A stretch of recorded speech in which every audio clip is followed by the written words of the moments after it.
This business is like the Wild West. Gold, silver, rare coins, lost treasures of history. You never know what's gonna walk through that door. Okay, so you got 130 bucks here. Watch this. I'm Evan Kale, and this is Pawn Man. It's Monday morning, I just got in here. I'm a little tired. It was a crazy week last week because the silver markets took a huge dump. In fact, so did gold, all the metals. And I don't want to get into the why, but it's caused some problems because now people are wanting to come in here and get silver at a great deal. But just like with COVID, when the markets went into toxic shock, that doesn't mean the price comes down with what we're charging. It came down a little bit. I'm down to 27 an ounce right now for my generics, which is, I suppose I should probably check and see what the markets are at today. But that was high, that was like $6 over, and that was a good buy because online, APMEX was 29. So even though you're seeing the prices coming down, the premiums really aren't, not by much. And that just tells me that the price, the spot price that we're all seeing is not actually a real price. It's just what's being pushed out as, well, now I'm getting into conspiracy territory. Artificial manipulation. It's keeping silver and gold markets down because when it creeps up, it's indicative of an economy with woes, and then that opens up Pandora's box with other problems. So, let's take a look quick. We're at, okay, so it's coming back up a pinch. Silver's 21.48, gold's down 18.12. And I'll tell you guys, if I had more money right now, I would buy a monster box. 500 ounces of silver is a monster box. Mainly just for inventory and for price hedging because I just sit on it. I think this price is a steal right now, but it could go lower. I don't think it will, but it could. Last week there was a deal, I didn't film it. I bought $34,000 worth of silver and I had a choice. And the choice was, do I want to try and sit on it, ride this market out, or do I want to just blow it out to another dealer and make a quick, what do I make, 1,500 bucks? And that's what I ended up doing because I didn't want to risk it. The next day, the markets were down another $1. So had I have not acted and sat on it, I actually would have lost money. So these markets are very scary right now. But okay, so going out right now, I'll show you guys. I got a kilo. I sold this Germania kilo for $8.50. It was $5 below APMEX. These kilos are really nice. I sold some of these last year. These are based out of Poland. And then this is a Third Reich coin. It is the highest example known. So in the population of PCGS for these 1940B regular issue 5 bippings, I think they're called. This is the one they've given the highest score to. So it's got a bit of a premium. I paid $161 on this. I got $205. These are going out. We got a bunch of stuff on eBay. Oh, I'll be damned. So we paid $15 for a 1983 proof set. Some rings, some proof sets, some jewelry. Got almost 20 bucks on this. I was out antiquing with my mom last weekend and it was $4.50. It's like, oh my God, a Waltham 17 jewels for $4.50? Done. Let's go ahead and cut this off because I want to let them know that I'm making a lot of money. There we go. I actually have kind of a lot to do today, but we have so many orders. Let's just pack some stuff up.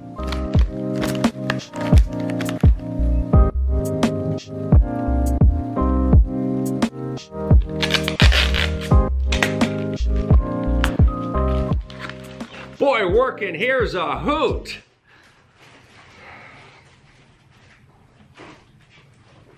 I drank a lot this weekend, if you can't tell. I smoked a lot.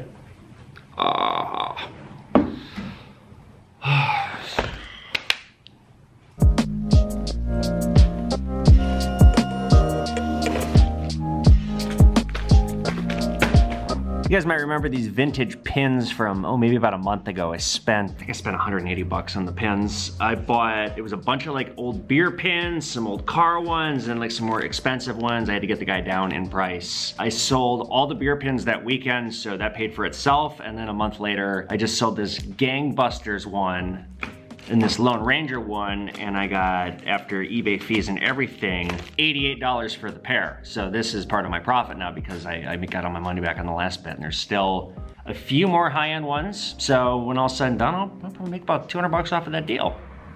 Not bad for some buttons. Okay, let's pack these up and get back to work. That's my appointment. So we have a bunch of silverware. Yeah, why don't you bring it in? You can use the side door here if you want. Oh, do you guys want help? Now I'm done. You got it? Okay. Yeah, just bring it all up to me here. Sure. God, yeah, you guys were kidding. You do have a lot of stuff here. Okay, so this is silver plate. Well, let's see what's in there. That is a silver plate. We'll go through it piece by piece. 55 bucks. Yeah. Oh my gosh. Oh, that's kind of cool. So the political buttons. Do you remember we paid for those political buttons? From that other lady? It was like $2 each. That was 80 bucks. Sure. Here's the book that goes with it. Oh, it's a set too. Yeah. Cool. Okay.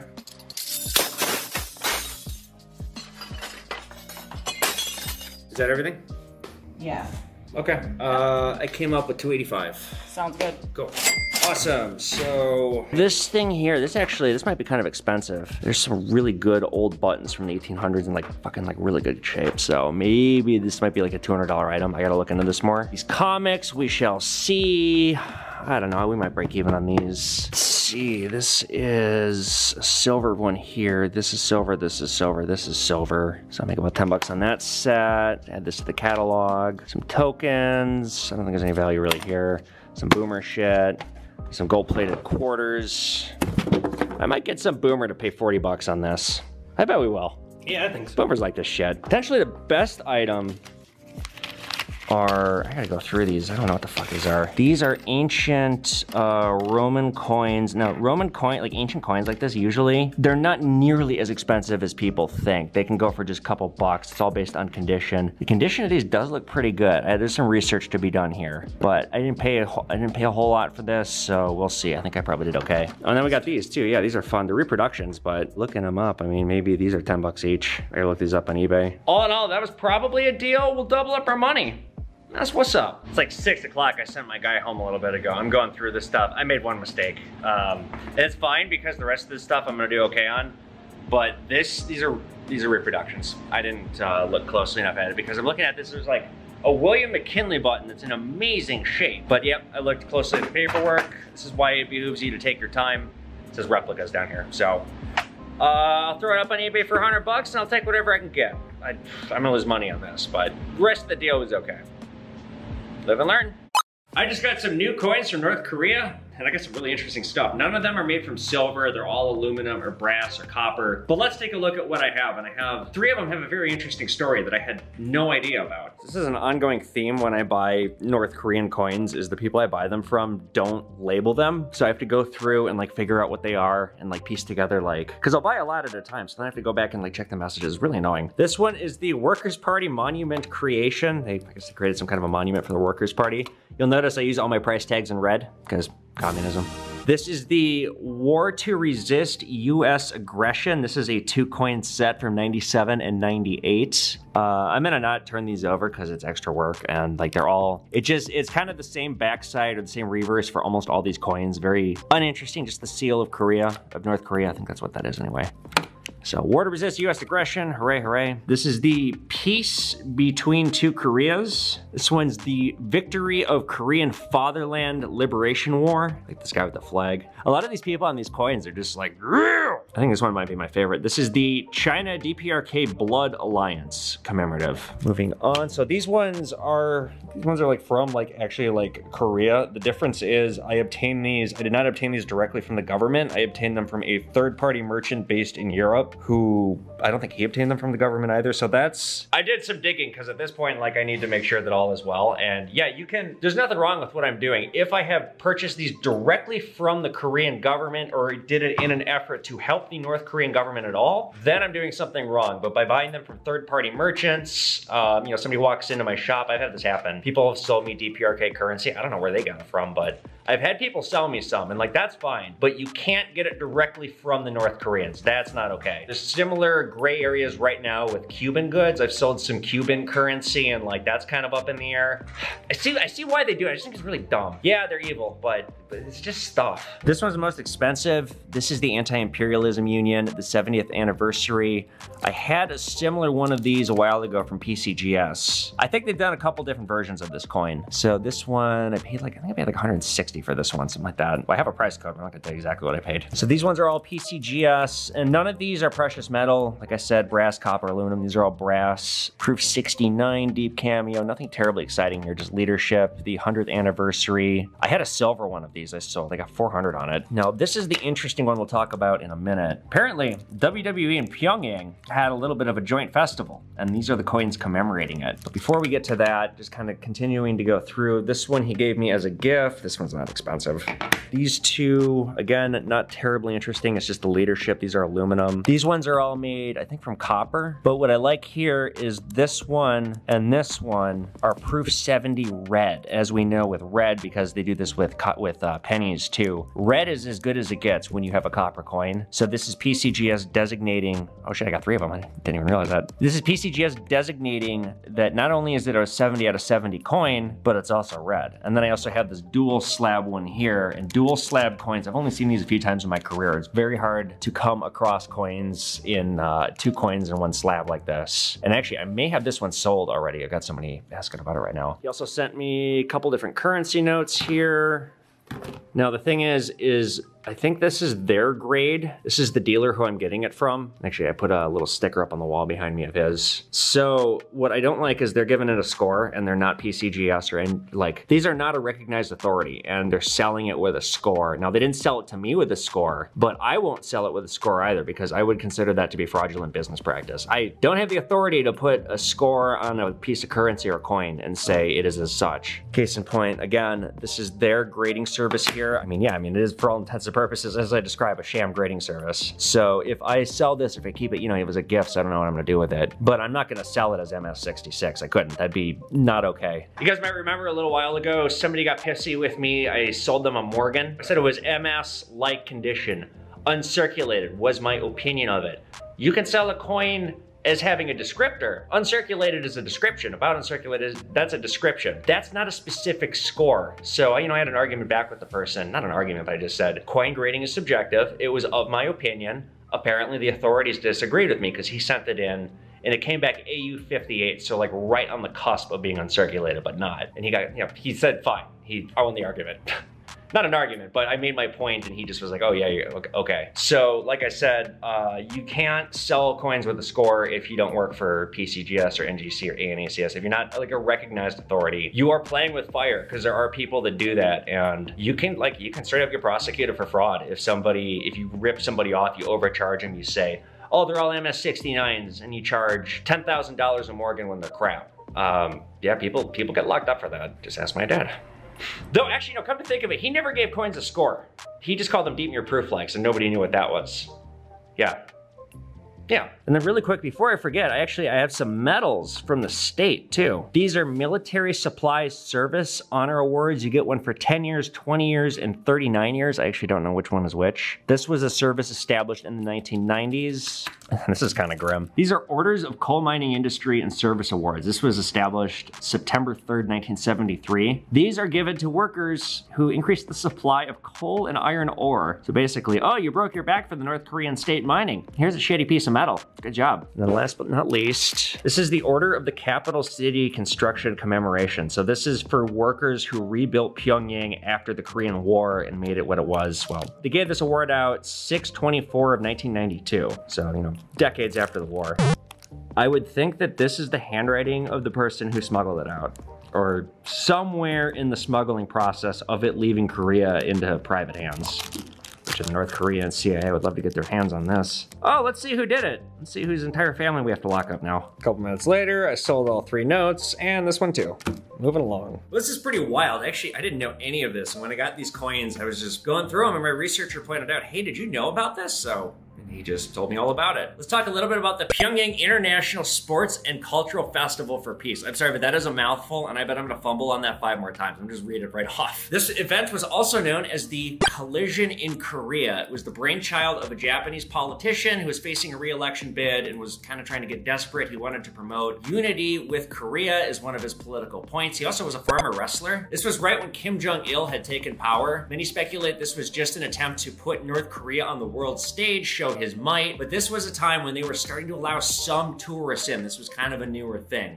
And this event took place April 28th and 29th of 1995. There were almost 200,000 guests in attendance. It was a 2-night event. The guest of honor was Muhammad Ali, and then they flew in all these famous wrestlers. Some of these wrestlers included the Steiner brothers, Ric Flair, Hawk Warrior, and Chris Benoit. And interestingly, like all these people turned out to just be terrible people, and Chris Benoit killed his family. After the event, Ric Flair was asked to read a statement basically saying North Korea is #1, and he wouldn't do it. Instead, he read a statement that said, it's a very peaceful country. Here's the most interesting fact about the event and the biggest takeaway from it. Scott Norton, the wrestler, is having some trouble calling his wife. He finally gets a hold of her after a couple days, or she's been trying to call him. She doesn't quite realize how it is over there because she thinks, oh, he's not picking up. He must just be out having fun, walking, like sightseeing the town and drinking and being rowdy. And so she finally connects with him, and he's like, no, that's not how it is. It's hard to get in contact with you. Everything is controlled. It's creepy. This country sucks.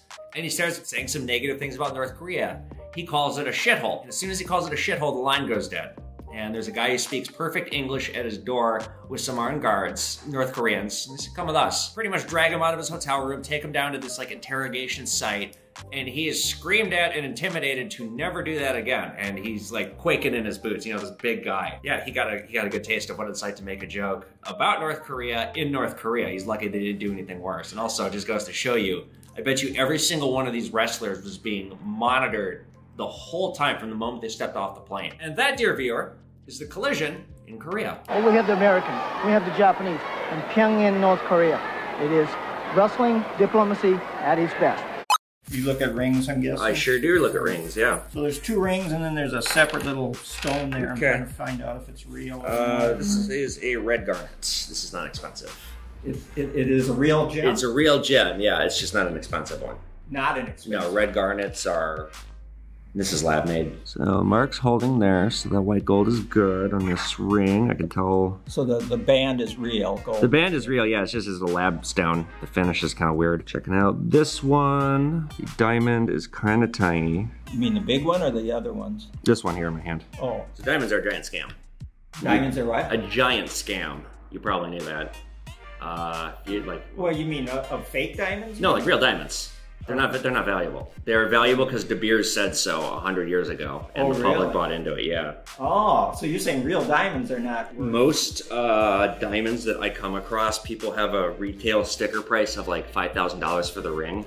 So it's worth like 500. I'd be at 150 on this one, 75 on this one. So yeah, the big one is how much? 150. 150. Mostly gold value, yeah. All right, well, thanks for your help. Absolutely, yeah. Why don't you grab one of my cards right over there? I'm here, it's over by the scissors there. Oh, there it is. Yep, I'm here 10 to 5, Monday to Friday, noon to 3 Saturday. I stay after hours sometimes, just call. Okay. And my name's Evan, I'm the owner. Okay, real good. Thanks for your help. Thank you, sir. So last Saturday I had a buzzer put in because people can't just walk in here. I can't have that anymore. I gotta make it so that I can't get overrun. Unfortunately, there's still some work to be done because you can't. It's like I got this little like garage door clicker. I mean, I guess you can kind of hear it, but I gotta get like a doorbell or something. So you hit the button, then you come in. I am so excited, you guys. I'm not about to tell one of my disgusting TikTok jokes about bottom battleship. That's usually how they start. No. Guess what? I sold all the caster wheels. A local surplus buyer is buying all of them. I only got 300 bucks, but yeah, no, we're gonna haul them all out of here. Are you excited to work? I need a time and a half today. You will have no such thing. You will be grateful for the job, and you will not complain. Oh boy.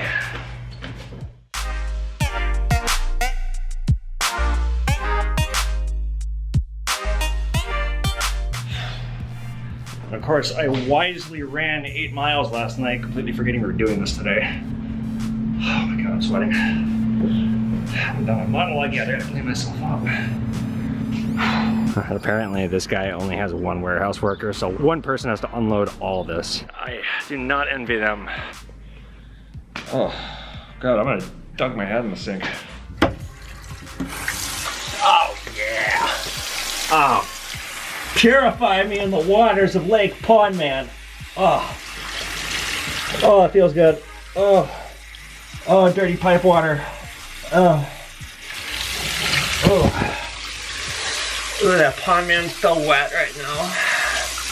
Because I just made my shirt a lot wetter. I'm over the PCGS shirt. Shout out to PCGS. When your clothes are dirty, that's PCGS. If you get a membership, you get one of these. I didn't film it. The con artist just called me. He said, will you please give me 20 bucks? I'm hurting. I just lost my temper with him on the phone. I kind of wish I would have filmed it. Anyway, let's go take a look at the basement now that it's empty. Look at that. It is a whole new world. Yeah, I should not sing. But like, look at all this, you guys. There's so much room for activities down here now. And here's the thing, it'll give us so much extra space in our room to do activities. I could do this. I could just march in circles like a crazy person, yelling at a camera. So much room for activities. Now, because there's been shit down here for so long, it looks very alien. Like it's been almost about a year. So I have to envision what this is going to look like when I make it a more productive space. Because like I said, I now want to get rid of all this shit, redo it, make it nice, make it a happy workspace. Maybe, just maybe, move my film production down here. I don't know, I kind of like where I sit upstairs, but I'd like to make some more video content down here. I'd also like to have a place to hide because some of the boomers coming in just eat up so much of my time. I don't want them to see me because I want to talk, and it's great. It's like, my God, I don't have an hour to light on fire. Versus I've noticed when I'm not here, they don't stay for very long. I'm so happy. So at least for now, this is gonna be my gold melting operation as soon as I get this metal table. It's a work in progress. Like me, a work in progress. Rough around the edges, but oh boy, one day we're gonna handle it off nice and shine it like a diamond. And then it will sparkle.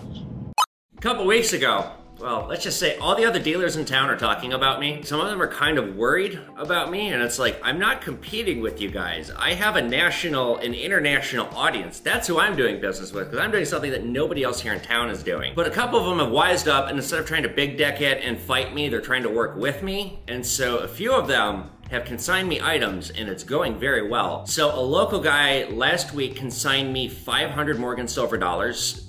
He paid $28 each on them. Maybe he bought 1,000. Yeah, no, he bought 1,000. So he spent $28,000 on Morgan silver dollars. They're all from 1921. They are all about uncirculated or extra fine, so they're not great, but they're pretty good. And right now the Morgan squeeze is on. The premiums on Morgans right now are huge. They melt at like $20 as of this recording, and you can't find them for 30 or less. Even though they're 90% silver, they're not even a full ounce. So he brought me a bunch of them. He brought me 100, and I sold them in a day. I consigned them, got $35.50. He paid me 200 bucks just for my time. You know, he takes care of everything. I paid him all the money. So basically I got paid $200 to take some pictures and make a TikTok. So now a few other people have wised up, and they have some stuff that they want me to help consign. Some of it's kind of annoying, I'm not gonna do. But one dealer has a massive lump of gold.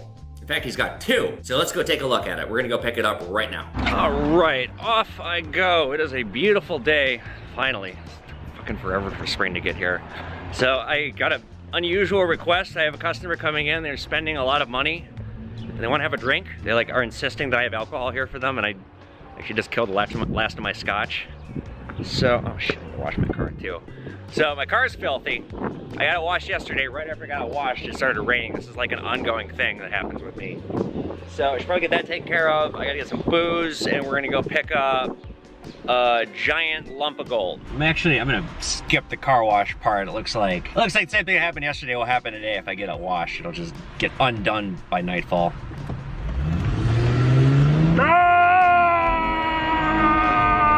All right, so I just got to the other dealer. Like I've said, none of these dealers want to be on camera. They don't want to do anything with social media. So I will not be bringing my camera in there, but let's go grab this giant. Actually, you'll see it when it's back at my store, because I gotta lock it up in my trunk. This is a lot of gold.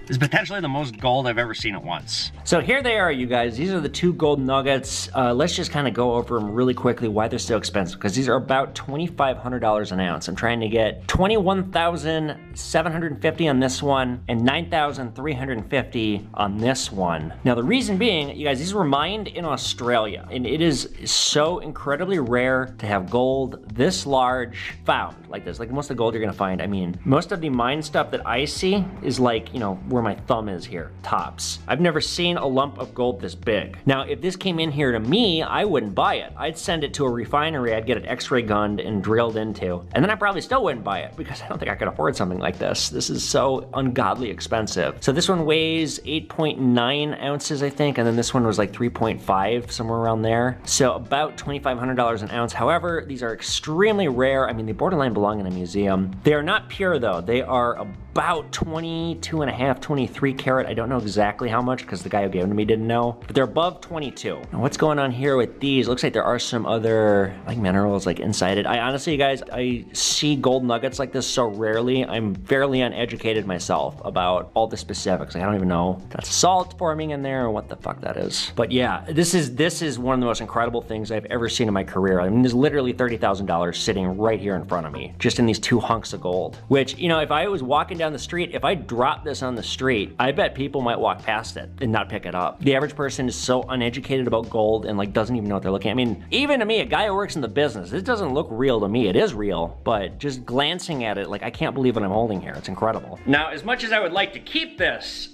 this makes me freaking nervous having this, because this is like, I signed for this, so if something happens, I'm on the hook for 30 grand right here. I'm gonna keep this for about 45 more minutes. I got all the pictures I need, I got all the videos I need, I put it on my Discord, I messaged a few wealthy clients.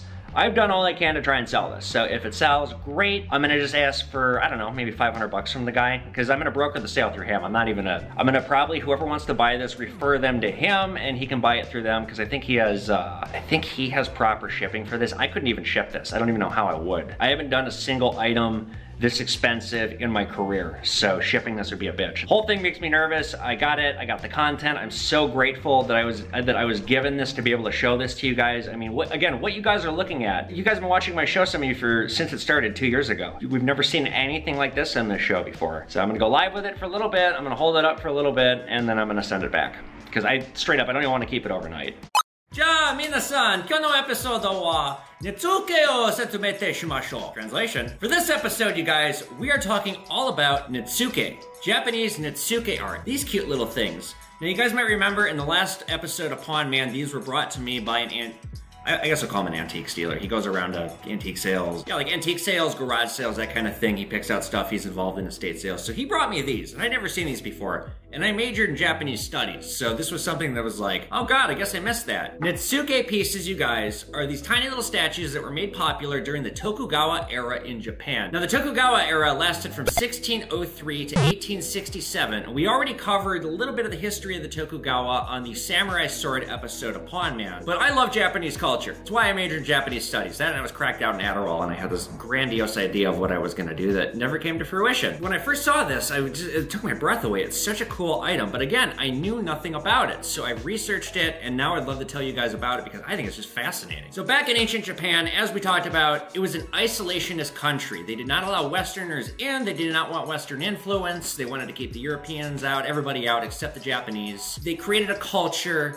that solidified into itself as each century passed. It became more and more and more Japanese, and their way of doing things became more alien from the West. One of those aspects was the way that they dressed. A lot of their clothes, the ancient clothing of the Japanese people, didn't really have pockets. The design didn't allow for it. It was more of a Western concept to have pockets. So what happens when you're walking around and you have a bunch of stuff that you want to carry around? You want to carry tobacco or coins or what have you. Oftentimes these Netsuke pieces is what came in handy. These sculptures derive from a utilitarian need rather than an aesthetic one. This is not something that was an art starting out. This was something that was practical starting out. So men would tuck items into their sash around their belt, or their obi, as it was known. They'd keep their sword there, but you know, it's not a great spot to keep stuff. Women would keep things hidden in the sleeves of their kimonos, but again, not terribly great for being clumsy, or pickpockets can grab you. So what these Netsuke pieces would do, they would secure through your obi to your goods, and it would act kind of as an anchor to keep your stuff hooked up onto you. But from its utilitarian roots, and like all things Japanese, it became perfected, and it eventually became an art that people respected and collected and collect unto this day. Traditionally, Netsuke pieces were made from ivory, animal tooth, bone, but then it kind of diversified into things like birchwood, coral, other kinds of hardwood. I'm fucking 32, what's wrong with me? Now there are several different types of Netsuke. The most common type is known as katabori, sculpture Netsuke, like what I'm holding here. Now these figures, they're very tiny. They're only a couple inches. And sometimes these statues were hollowed out. These were known as anabori. Other types include manju, which is a thick, round type of Netsuke. Kind of resembles a button. And then there's ryusa, which resembles the manju. It's just hollowed out inside, and it allows, there's like a hole going through it so you can kind of lay stuff through it. There's also kagaminuta. It's like a mirror lid, which had this metal disc that served as a lid to like a shallow bowl. There's also mask Netsuke. They imitated classic full-size Japanese masks, like, you know, kabuki masks. And then finally, there's trick Netsuke, which was like something that would like almost have like a false bottom. It was meant to hide stuff. The art of Netsuke continues to this day. It is no longer a specifically Japanese thing. Anybody in the world can participate in carving and selling and producing Netsuke art. But of course, with this art form, these are highly collectible. Something like this, if this was genuine from the 1700s, could be thousands and thousands of dollars. Counterfeits come out of Hong Kong. They're not great counterfeits. They're made from ivory or ivory knockoffs. They're meant to look legit. If you know what you're looking for, we'll talk about that in a minute here, then you can spot a fake, but you gotta be wary of counterfeits. Some ways to detect if something is counterfeit. Number one, look at the manufacturing process. And we've talked about this with like World War II goods. If it's a soldier's uniform made from polyester, it's fake because they didn't have polyester in World War II, they had cotton. Same kind of thing. Look at the material. What is it made of? Did they have that material back then?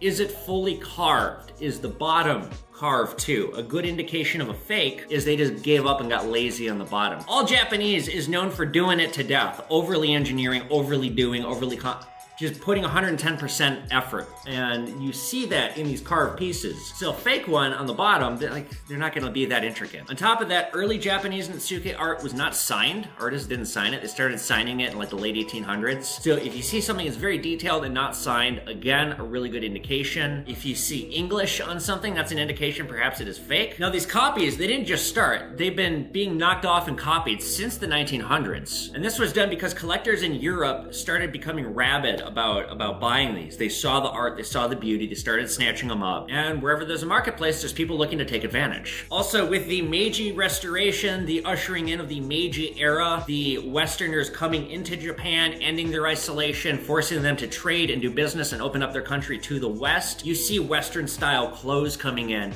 Pockets become part of Japanese life. People stop dressing traditionally.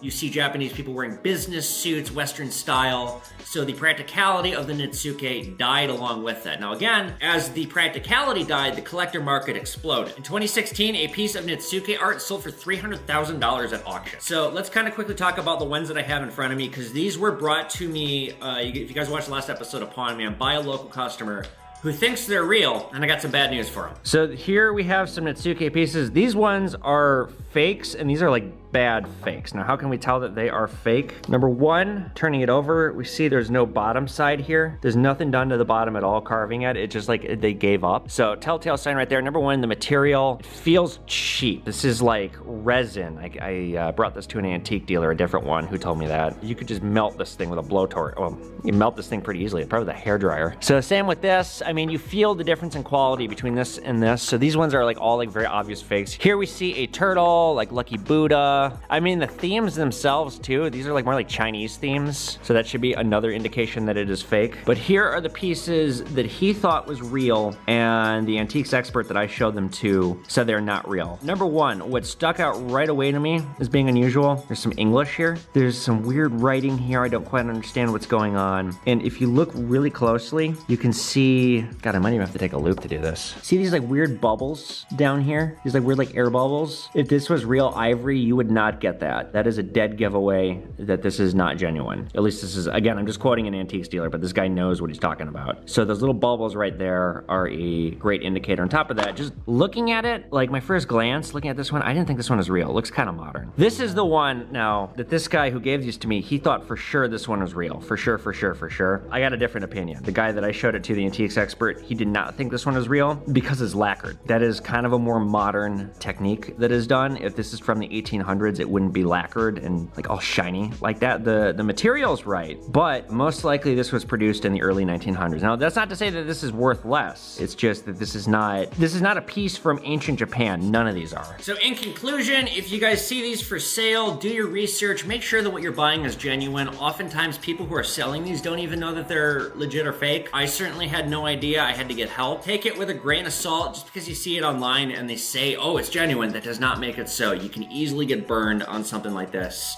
What can you expect to pay for an old piece of Japanese Netsuke art if this was real? About $500. $500 to $1,000 is a decent price to pay for something that is that old. But the really expensive stuff, you gotta make sure that you're going through reputable sources, because there's collectors that have things on their shelves that they paid a lot of money for, and they have no idea that they're fake. There's a lot of fakes out there. That's one takeaway that I consistently drill in on this show, is be wary of counterfeits.